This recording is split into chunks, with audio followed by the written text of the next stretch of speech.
The storm came without mercy. It didn't creep in slowly the way storms sometimes do. It arrived all at once, like God himself had decided to pour every ocean down onto the small, forgotten town of Millbrook Hollow. Thunder cracked so loud it shook the windows of the dollar store. Lightning split the sky into jagged white pieces. And the rain fell in thick, angry sheets that turned every road into a river and every ditch into a flood. It was the kind of night most people stayed inside, locked their doors, held their families close, prayed quietly. But Ethan Carter was walking through it. Head down, shoulders hunched, one thin jacket soaked completely through. A small plastic grocery bag clutched in both hands, shielding it against his chest like it contained something precious, because to him it did. Inside, a can of chicken soup, a bottle of fever medicine, a small pack of crackers, and a single orange.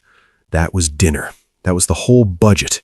$12.40, counted carefully at the register, while the cashier looked at him with eyes that said everything his pride refused to accept.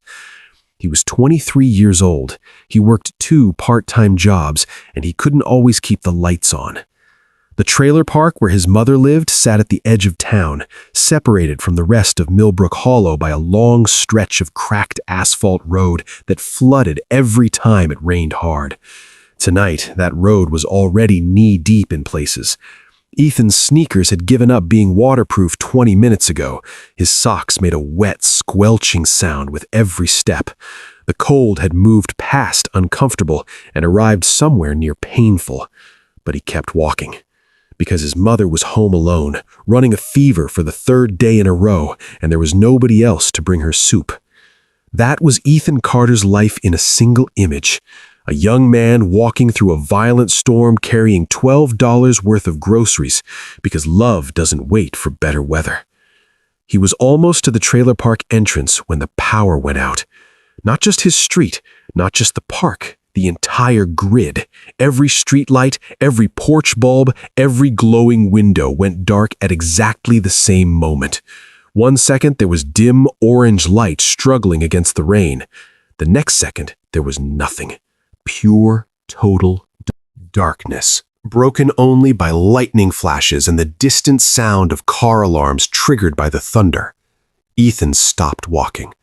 He stood completely still on the flooded road, letting his eyes adjust, and in the silence between 2 thunderclaps, he heard something that didn't belong to the storm.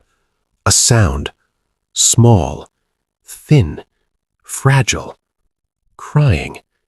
He almost convinced himself it was the wind. The storm made strange sounds. It groaned through power lines. It hissed through tree branches. It sometimes created noises that sounded almost human. Ethan knew this. He told himself this. He took 1 step forward toward home. And then, lightning flashed. In that single white second of illumination, he saw him. A toddler. Standing alone in the center of the flooded road, water rushing past his tiny ankles, barefoot, no jacket, wearing only a small pair of denim overalls and a thin shirt that was so soaked it had gone completely transparent. He couldn't have been more than 2.5, maybe 3 years old. His dark hair was plastered flat against his forehead. His little chin was trembling so hard Ethan could see it trembling from 30 feet away. And in his right hand, clutched against his chest with a grip far too tight for a child his size, was a tiny toy motorcycle, plastic, red and black. The boy held it the way other children hold stuffed animals, the way they hold the one thing that makes the darkness feel less dark. Then the lightning faded, and the boy disappeared back into the black. But Ethan had already started running. He reached the child in seconds, splashing through shin-deep water and dropped to his knees right there in the flooded road. The cold water soaked through his jeans immediately. He didn't feel it. Hey, buddy, I've got you. The boy flinched back at first, startled, and Ethan made himself go still. He kept his voice low and soft, the way you speak to something frightened. something that has been alone too long. "It's okay. I'm not going to hurt you. Can you tell me your name?" The boy stared at him with enormous dark eyes. His lips were pale. His whole body was shaking. Then, very quietly, in a voice barely louder than the rain, he said one word: "Mama." Something broke open in Ethan's chest. He didn't ask another question. He just picked the child up, pulling him close against his body, wrapping his soaked jacket around them both. The boy resisted for exactly 1 second, and then grabbed the front of Ethan's shirt in 2 tiny fists and pressed his face into Ethan's shoulder and held on like he'd been waiting for someone to come for a very long time. The toy motorcycle was still clutched in one small hand. Ethan stood up slowly. He turned a full circle in the darkness, looking for a house with a light, a neighbor, a parent, anyone. The trailer park was dark and silent. Every home was blacked out. The street was empty. "Okay," Ethan whispered, mostly to himself, partly to the boy. "Okay, we're going to figure this out, you and me." He started walking, not toward his trailer, but toward the one house on the edge of the park that he knew owned a generator. Old Mr. Briggs, 200 feet away. The boy didn't cry anymore. He just shivered against Ethan's chest, one hand still clutching the toy motorcycle, the other still gripping Ethan's shirt. Ethan made it 50 feet before he saw the headlights. The vehicle came from the direction of the main road, moving slowly, no emergency lights, no markings, a large black SUV with tinted windows. It crawled through the flooded street like a predator that wasn't in a hurry because it already knew where its prey was going. It stopped 15 feet in front of Ethan. The driver's door opened. A man stepped out, big, wide shoulders, military-style haircut, wearing a dark jacket with no insignia. He carried a flashlight that he pointed directly at Ethan's face, blinding him. "Millbrook PD," the man said. His voice was flat, professional, completely devoid of the kind of urgency a real police officer would have finding a missing child in a flood. Something was wrong. Ethan couldn't have explained it in words yet. It was just a feeling, the kind that lives in the stomach, not the brain. The kind that has kept human beings alive for 100,000 years by whispering danger before the mind can process why. "Can I see your badge?" Ethan asked. The man's expression didn't change. "Sir, this is a missing child situation. Every second counts. Hand me the boy." "I understand that. I'd still like to see your badge." The flashlight moved slightly. The man's jaw tightened. "Don't make this difficult." The child in Ethan's arms made a sound. Not words, just a sound. A small, frightened whimper, and his grip on Ethan's shirt tightened. Toddlers don't understand politics or procedure. They don't know what a badge is or what police means. But they understand safety and threat the same way animals do, with their whole body, with something ancient and honest.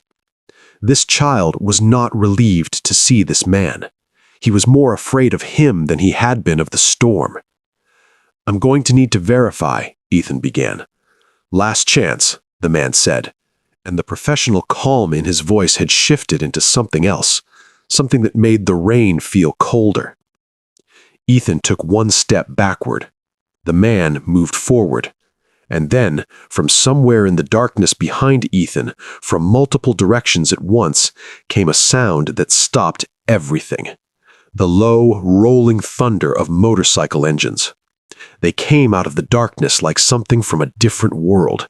5 motorcycles, then 7, then 10, moving in a slow, deliberate formation through the flooded streets, their headlights cutting through the rain like golden lances. The engines didn't roar, they rumbled, deep and rhythmic, the way thunder rumbles when it's close enough to feel in your chest. The riders were large men, leather cuts over heavy jackets. No helmets. They'd left those behind, or maybe they'd never worn them. Rain ran down weathered faces and dark beards. Their eyes moved with the controlled attention of men who had learned long ago to read every situation before entering it. They formed a loose semicircle behind Ethan, engines idling, and stopped. The man with the flashlight went very still. The lead motorcycle pulled forward from the pack and stopped closest to Ethan. The rider swung off with a fluid grace that seemed wrong for a man his size.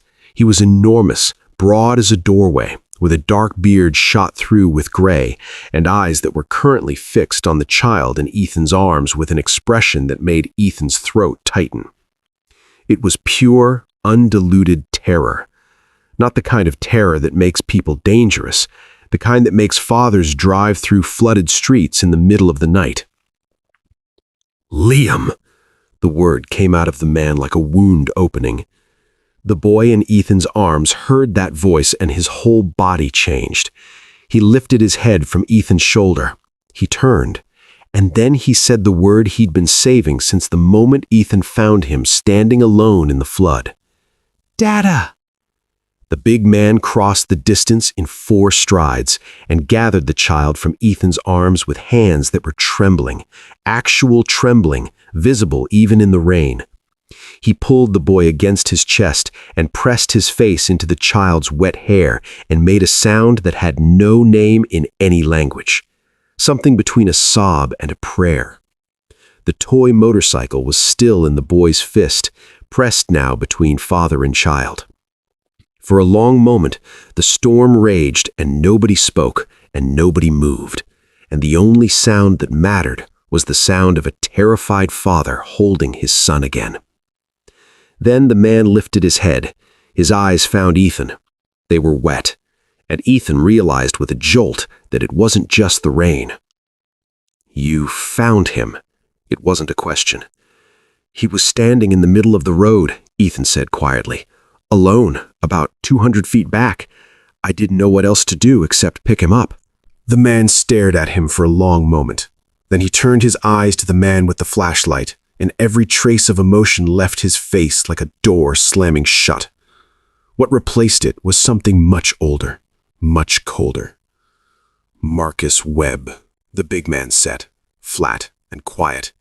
The name of a verdict.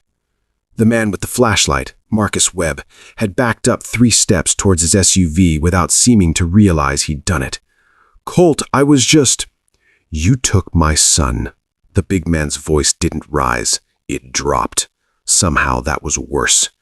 "You walked into my home while my wife was unconscious.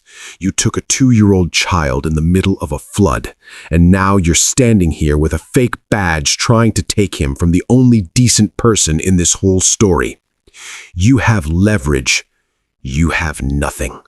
One of the other riders had already dismounted and was walking towards Webb with the relaxed certainty of someone performing a routine task. "Sergeant Daly is 2 minutes out. Real Sergeant Daly with real badges. And I imagine he's going to have a lot of questions about the warrant you forged last spring." Marcus Webb looked at the ring of motorcycles, at the men standing in the rain, at the child now safely held against his father's chest, and whatever calculation he was running in his head came up empty. His shoulders dropped. It was over.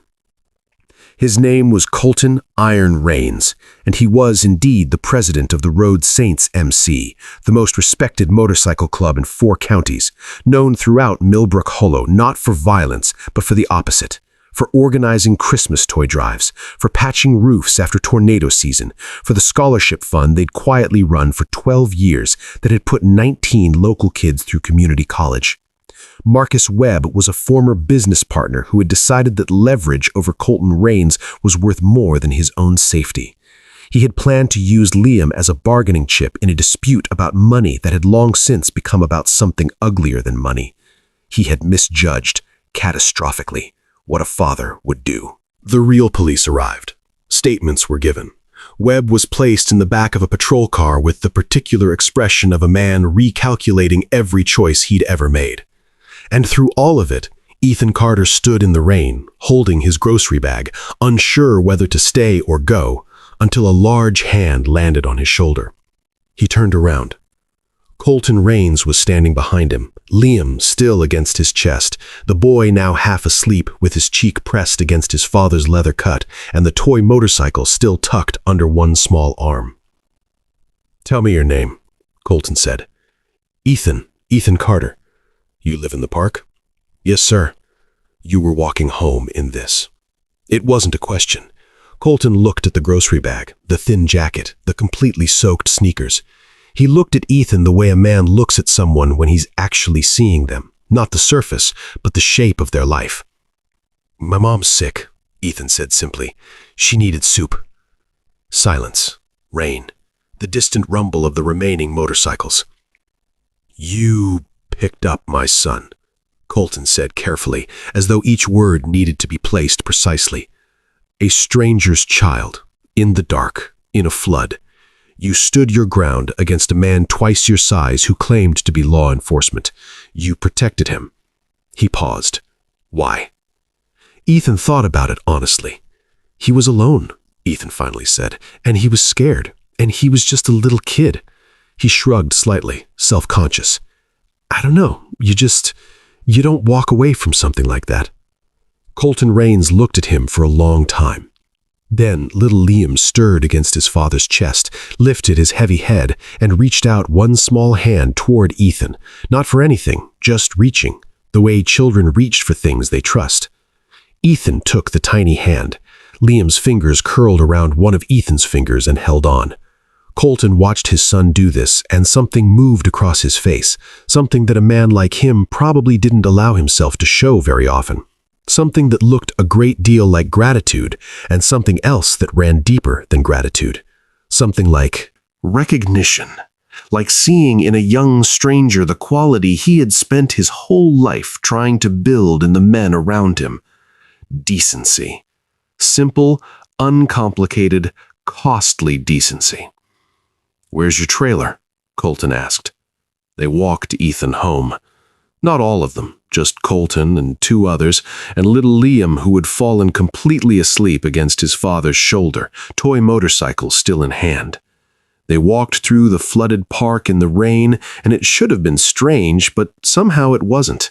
It felt, oddly, like the most natural thing in the world. Ethan's trailer was small. The word small was almost too generous. It was the size of a generous thought. The carpet was old and the ceiling had a water stain in the corner, and the lights were still out because of the power failure. But the small battery-powered lantern on the kitchen table threw warm yellow light across the space, and in the back room, visible through the thin door, a woman lay bundled under two quilts with her eyes closed. His mother. Ethan set the grocery bag on the counter and began opening the soup. There's no power, one of the other riders said quietly. You have a camp stove? Yeah, I'll handle it. The man, younger with kind eyes, moved into the small kitchen with easy competence and found the camp stove and began setting it up without being asked and without making it feel like charity. Colton sat down at the small table with Liam sleeping across his lap. His massive presence somehow didn't overwhelm the small space. He seemed to understand how to be big without being dominating. He set the toy motorcycle on the table between them. Tell me about yourself, he said to Ethan. So Ethan did. Not the version he told people he was trying to impress, the real version. 2 part-time jobs, the community college applications he couldn't afford to follow through on, his mother's health, which had been declining for 2 years, the way he counted change, registers. The way hope had become a thing he rationed carefully, like a resource he wasn't sure would last. He didn't say it for pity. He said it because the man asked, and because something about Colton Rains made dishonesty feel like an insult to the conversation. Colton listened without interrupting. His hand moved slowly, absently over his sleeping son's back. When Ethan finished, Colton was quiet for a moment. I run a shop, he said finally. Motorcycle repair and restoration. We do good work. We're known in 4 states for good work. He looked at his son's face. I've been needing a second floor manager for 8 months, someone I could trust completely, someone honest. He met Ethan's eyes. I just watched you be honest under pressure that makes most men lie. I watched you protect something fragile when it would have been easier to walk away. Ethan said nothing. His throat was doing something complicated. It's a real job, Colton said quietly. "Full-time, benefits, enough that you could finish school nights if you wanted." He paused. "I'm not offering charity. I'm offering a job to someone I just watched prove they deserve one." The soup on the camp stove began to steam. In the back room, Ethan's mother coughed softly. Ethan looked at the sleeping child on this stranger's lap, this tiny, brave boy who had stood alone in a flooded road in the dark, clutching a toy motorcycle waiting for someone to come. He looked at his grocery bag, the $12 of soup and crackers and fever medicine, the whole width of what he'd been able to offer the people he loved. He thought about walking towards something instead of just surviving inside it. "Okay," he said quietly. His voice was steady. "Yes, thank you." Colton nodded once, the way men nod when a thing is settled and right. Little Liam stirred, blinked his eyes open, and looked at Ethan with the direct, uncomplicated gaze of a child